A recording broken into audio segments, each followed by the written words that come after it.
8వ వార్డు జాతర మైదానంలో ప్రజాపాలన కార్యక్రమానికి ముఖ్య అతిథులుగా మక్తల్ నియోజకవర్గం శాసనసభ్యులైన వాకిటి శ్రీహరి మరియు తెలంగాణ రాష్ట్ర కల్లుగీత చైర్మన్ నాగరాజు గౌడ్ వారు హాజరయ్యారు. అనంతరం వారు మాట్లాడుతూ తెలంగాణ రాష్ట్రంలోని ప్రజలు మార్పు కోరి కాంగ్రెస్ పార్టీకి ఓట్లు వేసి గెలిపించడంతో రేవంత్ రెడ్డి ముఖ్యమంత్రి అయ్యారని అన్నారు. ముఖ్యమంత్రి రేవంత్ రెడ్డి నాయకత్వంలో ప్రజా పరిపాలన కార్యక్రమాన్ని చేపట్టారు.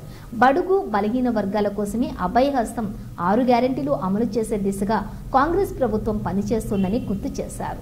రేవంత్ రెడ్డి ముఖ్యమంత్రి అయిన వెంటనే ప్రమాణ స్వీకారం చేసిన 48 గంటల్లో 2 గ్యారెంటీలు పూర్తి చేశామని అన్నారు.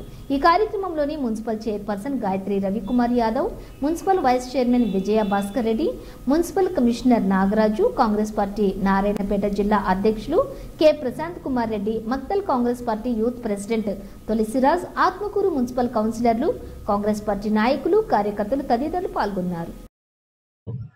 రేవంత్ రెడ్డి గారు ముఖ్యమంత్రిగా అయిండు.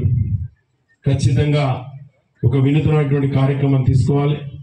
ఎంఆర్ఓ దగ్గరికి, కమిషనర్ దగ్గరికి, మున్సిపల్ చైర్మన్ల దగ్గరికి, కానీ అనేక కౌన్సిలర్ దగ్గర కూడా ఈ కౌన్సిలర్ మాకు పనిచేయలేదు, ఈ మున్సిపల్ చైర్మన్ పనిచేయలేదు, ఎంఆర్ఓ పనిచేయలేదు, ఎంపీడీఓ పనిచేయలేదు అనేటువంటి ఆలోచన లేకుండా వాళ్ళందరూ కూడా మీ దగ్గరకు వచ్చి మీకు ఏదైతే 6 గ్యారెంటీలు రాష్ట్ర ప్రభుత్వం ఇచ్చిందో ఖచ్చితంగా ఆ 6 గ్యారెంటీల్లో 2 గ్యారెంటీలు తీర్చడం జరిగింది.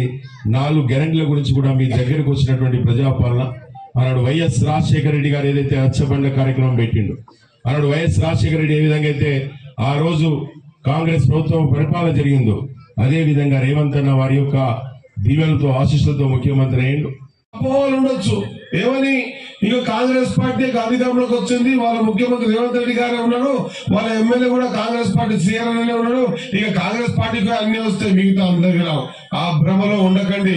ఖచ్చితంగా వేదిక ద్వారా తెలియజేస్తా ఉన్నా, ఆత్మకూరు మున్సిపాలిటీలో చేస్తున్నటువంటి ఈ సంక్షేమ పథకాలన్నీ కూడా ఏమైనా ఇండ్లు వస్తే ఈ ఆత్మకూరులో బర్కాలు కప్పుకునే ఇండ్లు కానీ, పడిపోయిన ఇండ్లు కానీ, లేకపోతే పెంకుటిండ్లకు ముందు ప్రియారిటీ ఇచ్చి ప్రతి బీదవాడిని కాపాడుకోవాల్సినటువంటి అవసరం ఎంతైనా ఉందన్న ఉద్దేశం ముందుకు పోతా ఉన్నాం.